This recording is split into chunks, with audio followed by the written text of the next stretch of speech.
So I'm going to begin today by reading James chapter 2, verses 8 through 13. If you really fulfill the royal law according to the scripture, you shall love your neighbor as yourself. You're doing well. But if you show partiality, you're committing sin and are convicted by the law as transgressors. For whoever keeps the whole law but fails in one point has become guilty of all of it. For he who said, "Do not commit adultery," also said, "Do not murder." If you do not commit adultery, but do murder, you have become a transgressor of the law. So speak and so act as those who are to be judged under the law of liberty. For the judgment is without mercy to the one who has shown no mercy. Mercy triumphs over judgment.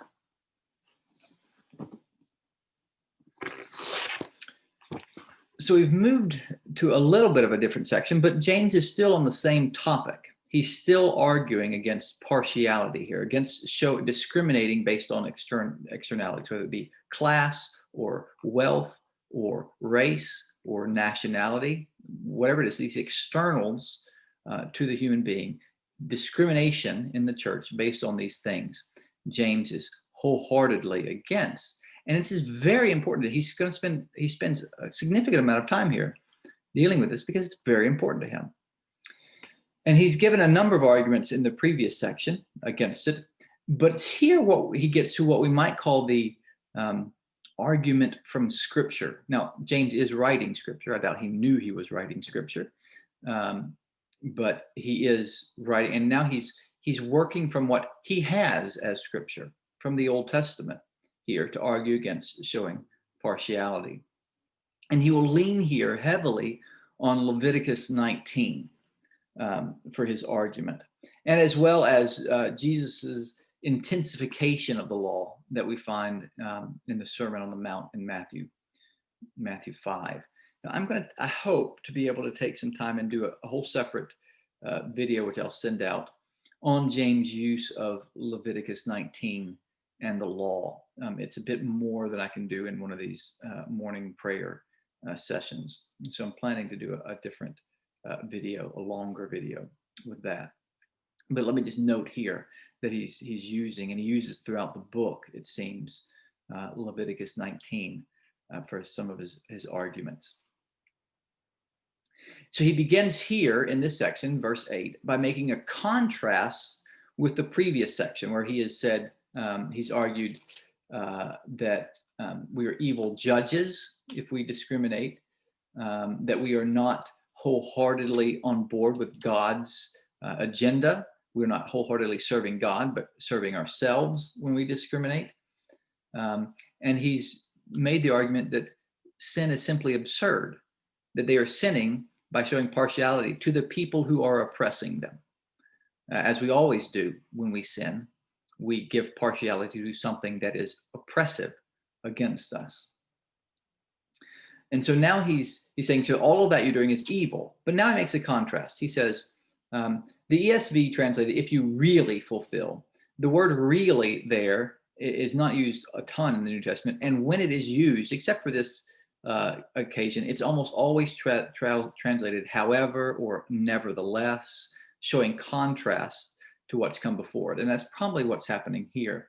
However, if you have shown partiality, you're doing evil. However, if you really fulfill the law according to the scripture, the royal law according to the scripture, you shall love your neighbor as yourself, you are doing well. So he's making a contrast. If you fulfill the royal law, you do well. The word fulfill, I will just note, is also comes from the word teleo. That's what the word he uses here, which is, if you go back to the very beginning when we started, we talked about his use of this word, which in verse 2 is translated as perfect, which is the main sense of this word.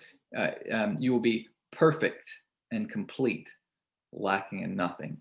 When steadfastness have its perfect work, does its perfect work. So once again, I'm just noting that James is continuing his theme of maturity, perfection, growing to the perfection that God would have his people to have. So if you perfectly keep the royal law according to the scripture. So James is diving into the law here, and he's going to spend a significant amount of time with law. He's mentioned it once before, calling it the law of liberty, the perfect law of liberty. But now he's really going to sort of dig into the law for a bit. And the first thing we must ask, and this is something that is much debated, is what law is James referring to? And generally, there are 4 different options that commentators give. One, he's referring to the Torah, the Old Testament law. 2, some would say, he's referring to a new law given by Christ. Third option would be the specific love commandment that he gives. You shall love your neighbor as yourself. And the fourth answer is the Torah as fulfilled and expanded by Christ. Now, that the Torah is in mind seems certainly clear. He is certainly referring to the Torah, the Old Testament law. Verses 10 and 11, and the fact that he's working from Leviticus 19 seems to indicate for sure that he has the Torah in mind. He's writing to Jewish Christians who would not have yet at that point jettisoned the Torah. So when the law is spoken of, then that is what they will think of.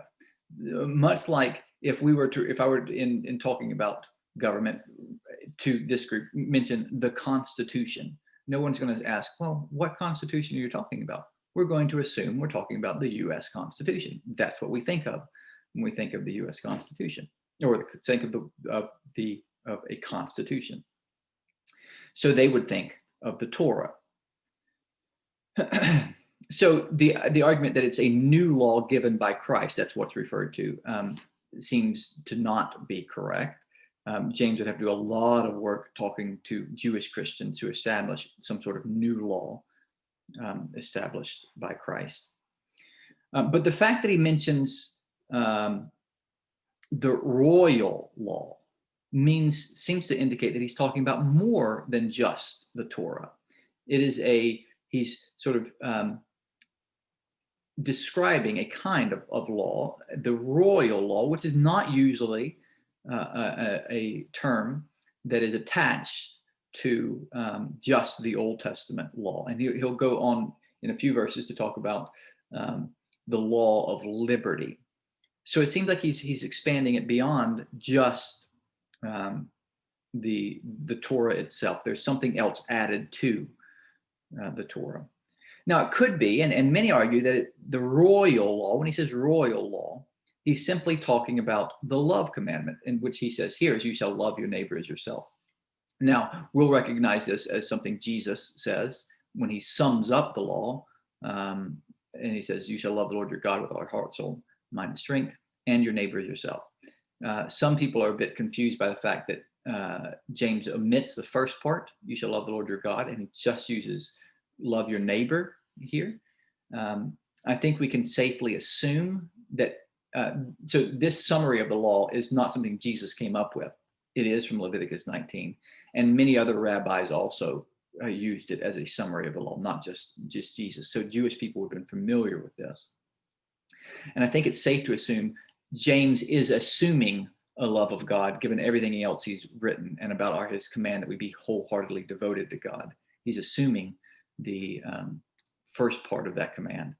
And he's specifically in the context of arguing against partiality. He's bringing up the second part of that command, love your neighbor as yourself, as part of the law. So it may be that the royal law is referring to just this command. But the word law, nomos, usually does not refer to a single law. And when he says royal, the word there is related to kingdom, and its roots seem to be pushing towards the body of commandments that the people of God's kingdom are expected to keep. So it seems of those 4 I gave, the last meaning is the preferred idea of what James is getting at when he talks about the royal law. The Torah as fulfilled and expanded by Christ. Or as one commentator put it, when James is referring to the royal law in this section. He's talking about the whole law as interpreted and handed over to the church in the teaching of Jesus, i.e., the sovereign rule of God's kingdom. So we are people in God's kingdom, and it is a kingdom in which God has expectations for how his people, the citizens of this kingdom, will act. We might call them laws, and these are given to them. One of them being, maybe the supreme being, love God and love your neighbor. And James expects that his readers will recognize the need to keep the laws of the kingdom, that these aren't things that can be jettisoned and said, we don't need to do this anymore. His readers will realize that there are laws to be kept. There is a way in which life is to be lived and a way in which it is not to be lived. And showing partiality, James says, is contrary to the law God gives in his scripture for his people. You are not loving your neighbor as yourself, and consequently, you're not loving God with all your heart, mind, soul, and strength. So if you show partiality, you're not loving your neighbor, and you're not acting like a citizen of God's kingdom. And James says, this scripture argues, scripture tells us we cannot behave this way. We're going to finish the rest of this section on Thursday, and then we're going to take a break from James to the end of the year. Hopefully I'll be able to, in that time, get a video out about his reliance on Leviticus 19. And also I'm hoping to get a video done on the relationship between James and Paul. I'm not going to deal with that, and I'll say why I'm not going to deal with that in our morning prayer sessions later. But I think it is worth looking at because there is a major source of angst in biblical scholarship of how James and Paul relate. So I'll do another video, hopefully, about their relationship. But so we'll be taking a break for the after Thursday for a little bit. Well, hopefully I can work on those. So that in the name of the Father and the Son and the Holy Spirit.